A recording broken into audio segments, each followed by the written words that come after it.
Morning, everyone. We're just going to wait a moment, perhaps another minute, to allow some other people who I know are trying to connect. So please bear with us. Thank you.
Hello, good morning, everyone.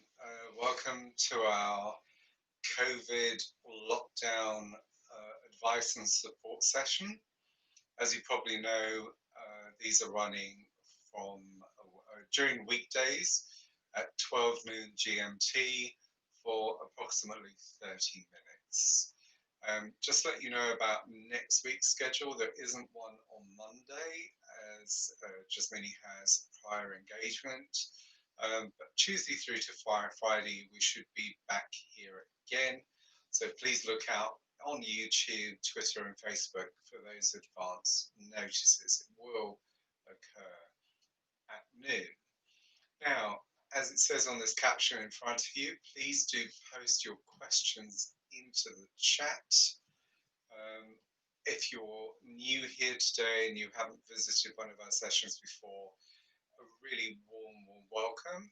I'm broadcasting from London. This is my consulting room, come office in Northeast London, and obviously the HQ of FISU Meditation. So a warm welcome if this is the first time that you're joining us on the various channels. As we said, this is broadcast Twitter, Instagram, Facebook, YouTube, and a number of other channels. Our subject for today is how to keep a positive outlook in life, especially during lockdown. We know this is a really difficult time for people, and we cannot assume that lockdown number 2 is going to be easier, or if we coped in lockdown number 1, are we going to cope as well in lockdown number 2? Now, as we know, and it's a very broad topic of the subject of mental health, but we can see from the media and reports that people are still struggling badly with mental health. And COVID, the lockdown 2, seems to have pushed some people beyond their boundaries that they had before. So we decided to create these sessions to give support not only to our community of meditators around the world, but essentially for anyone who's interested in being able to manage through this difficult time. So our subject for today is about positivity and how to keep a positive outlook through life. So I always start off by saying that everything happens for a purpose. We cannot often see the purpose because of the clouds of the mind. So is there an overall process to COVID? People often ask this. There's so many conspiracy theories that, it's there to minimize the population, which has grown so radically over the last sort of 30, 40 years. Um, okay, I'm getting some mic volume here. Is that better? Can you hear me? It's on full volume. Um, so are there conspiracy theories?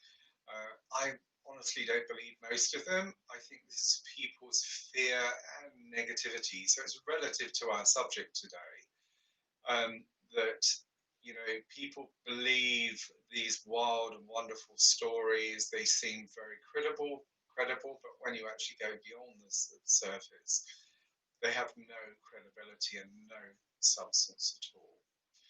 This is an ever-changing world. Nature is changing.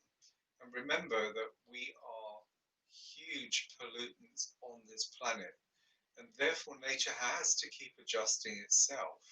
So why would it not keep this process continuing? And therefore, other forms of life are continually changing at lower levels. Well, obviously, man is the highest level, but our actions affect those lower levels behind us. And of course, nature will adjust itself. So I do see this personally, my personal view is this is a reaction to the continuing um, pollution of our planet. Our planet is not in great balance, and this is one way that those lower echelons of our structure, of nature, are basically um, readjusting themselves. And maybe we need to have these antibodies. Maybe this protects us from that pollution in a different way. Okay, less on that. Let's look about positivity, as we said, because fear is essentially the precursor to all stress, and stress normally is of a negative nature. Now, let's talk about positive stress, because people say, oh, I have to get up every morning to go to work. That's such a big stress. That isn't a big stress.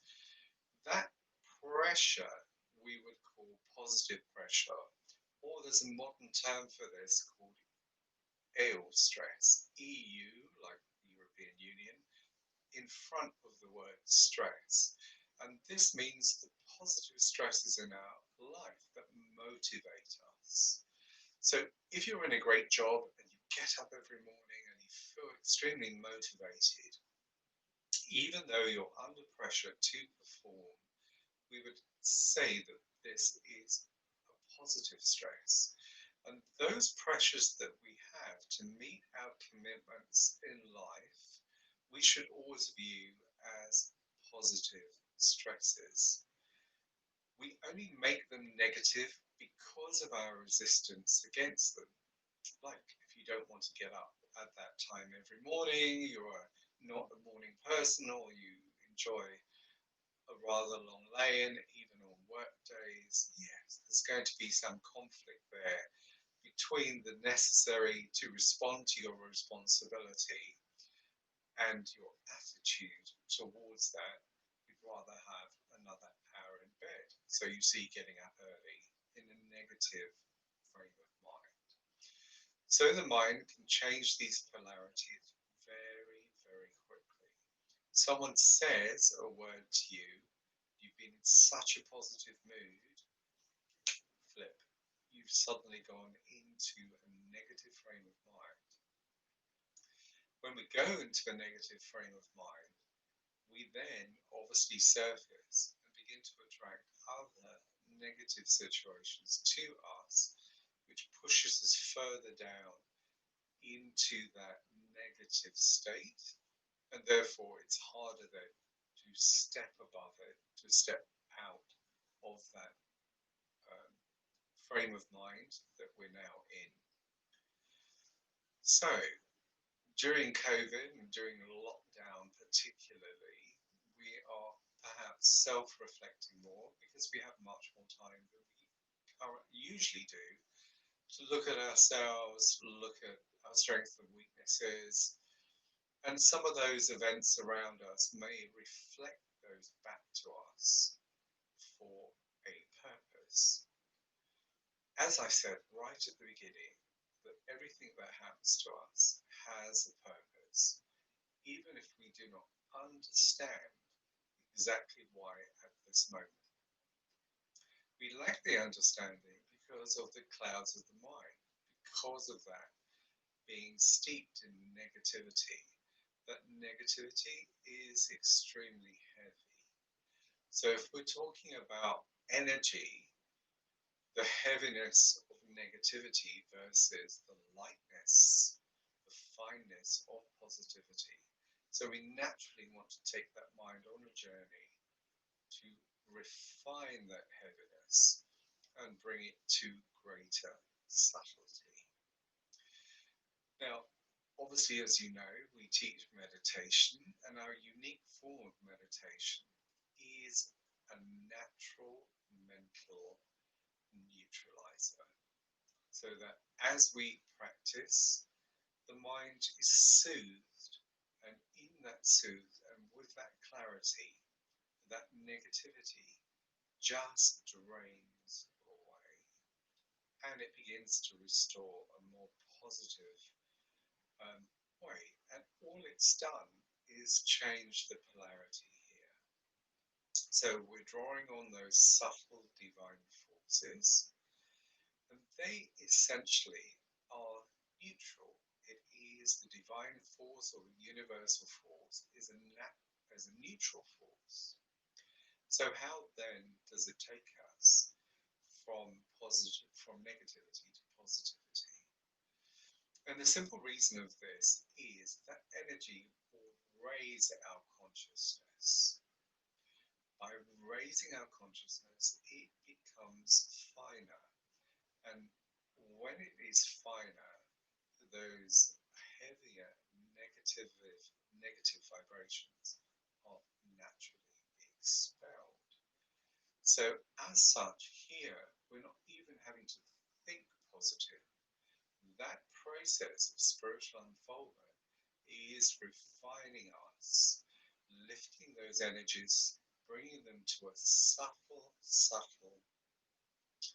level, and therefore naturally, without even having to think, I have to be positive, think positive, we raise our consciousness and positivity becomes a more evident attribute in our personality.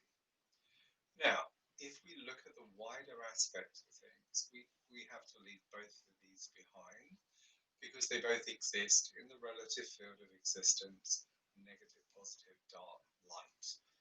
There is a stage beyond that, which in our system we would call sattva or light, where you transcend those two opposites and go into that neutral zone. So that energy that we're drawing to ourselves has already that neutrality. As it manifests itself into the relative field of existence, it then takes on attributes, positive, negative, dark, light. So you understand. So it's very important that we refine ourselves naturally. Now, there's nothing wrong, and people say this too often, just think positively, think positively, etc. But that is a good start, but that can be contra or in conflict with how you are, how your conditioning is inside.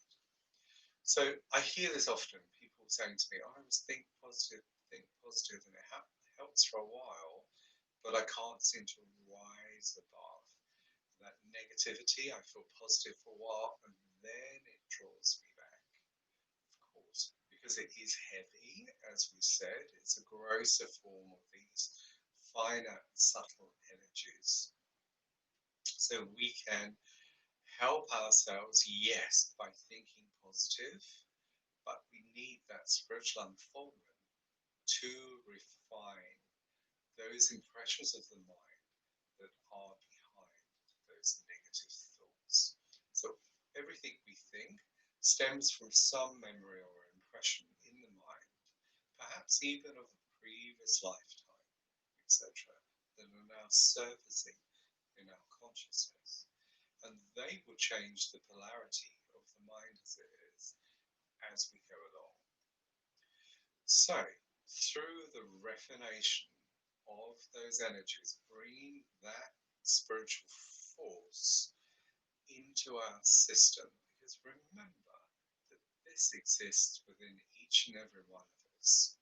We seem to say or we describe it as almost an external force.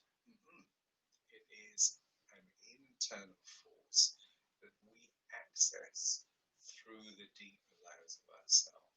So we just have to turn our attention from externalization to internalization, and we begin making that connection. And as those energies rise, they, as I said, begin to neutralize the negativity, and then we find those we're in a subtler state. We are naturally thinking more positively. Eventually, through our own unfoldment, and this is everyone's right, everyone's capability, it is not a chosen few.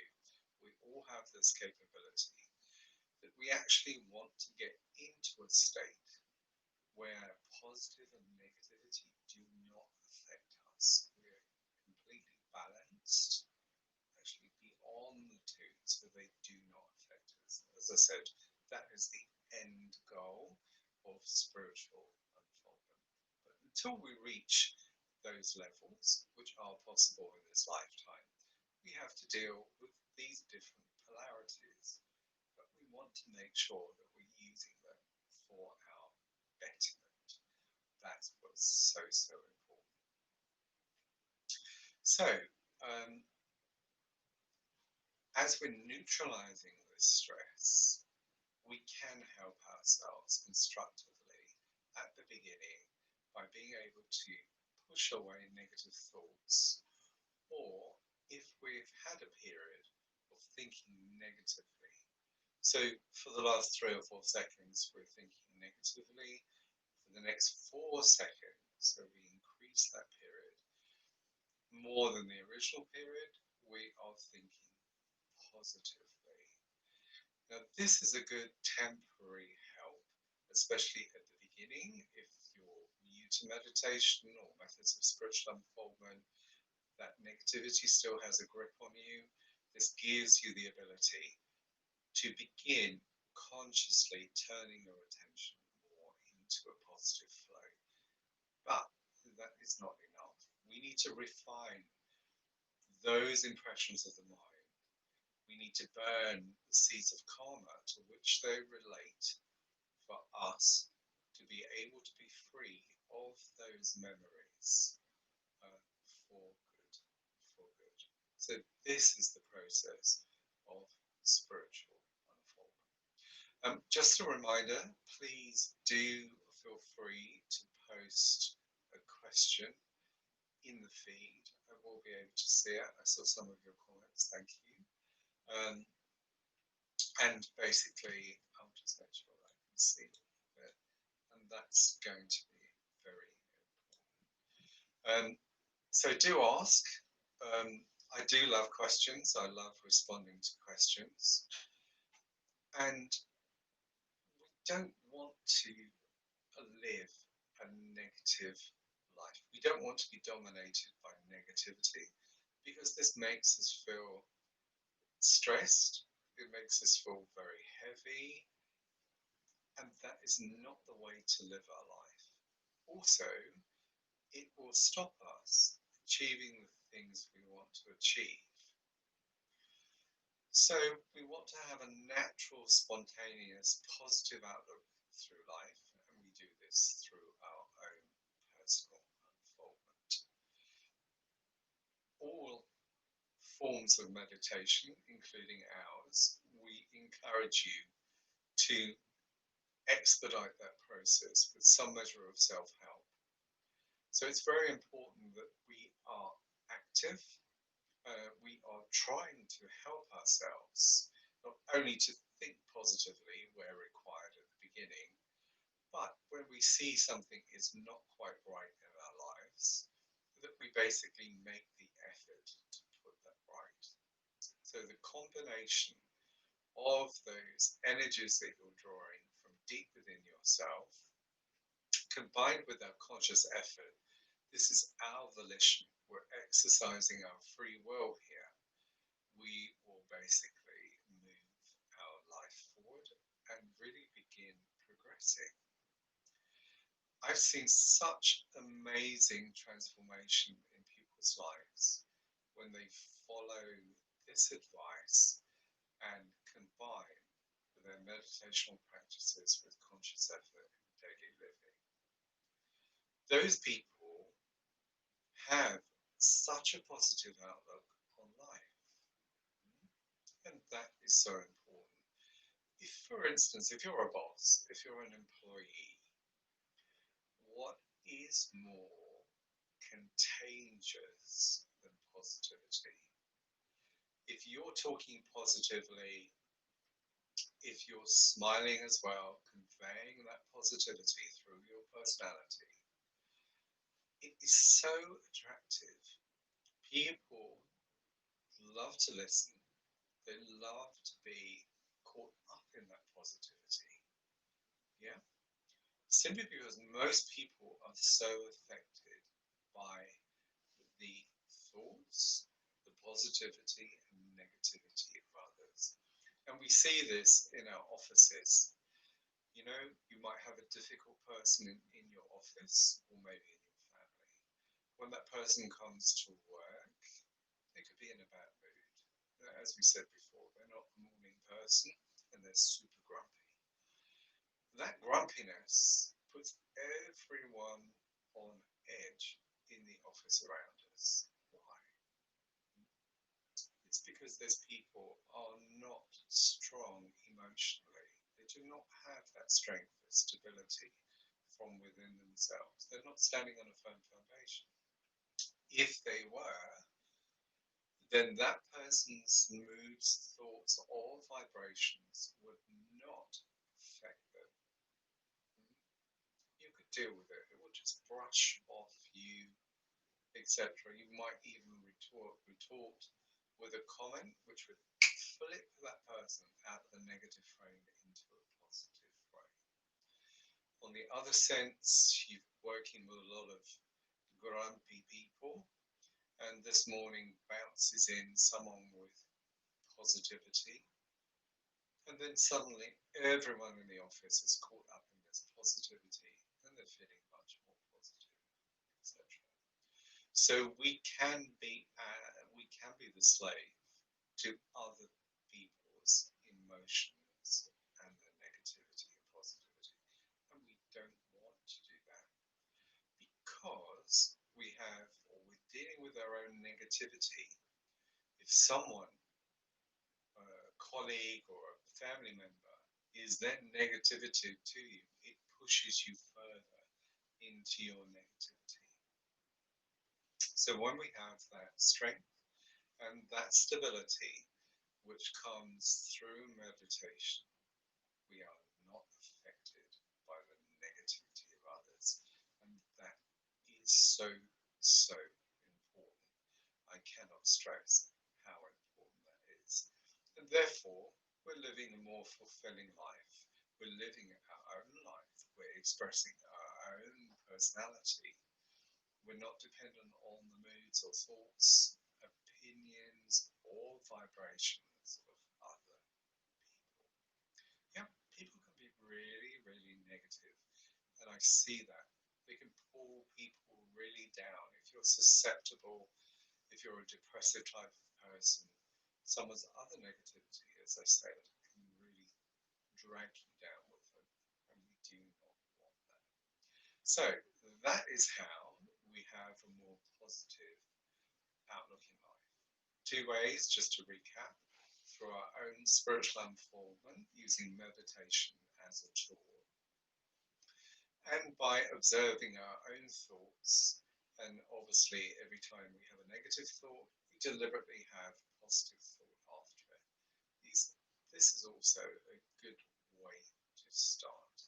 But obviously, having those meditational tools to draw on those finer, subtler energies within is the perfect way forward, and a great way to solidify yourself on a firm foundation, and then nothing from the exterior can disturb you. You're, as such, preserving your own energies, and no one else or nothing can disturb them. So that's good. We've run out of time. Obviously, I've satisfied your questions or answered your questions indirectly because um, there's no comments in the post, in the chat post. So thank you very much for joining. I hope to see you next week. As I said, it's Tuesday and Friday. Please do share this recording, especially those in Facebook. Please do share this. Obviously, use the title that we have here, and please share it with your friends and family. We really want to get this message out and show people how they can live a better life. Namaste, everyone. Take care and see you next week. Have a wonderful weekend. Keep safe and keep happy.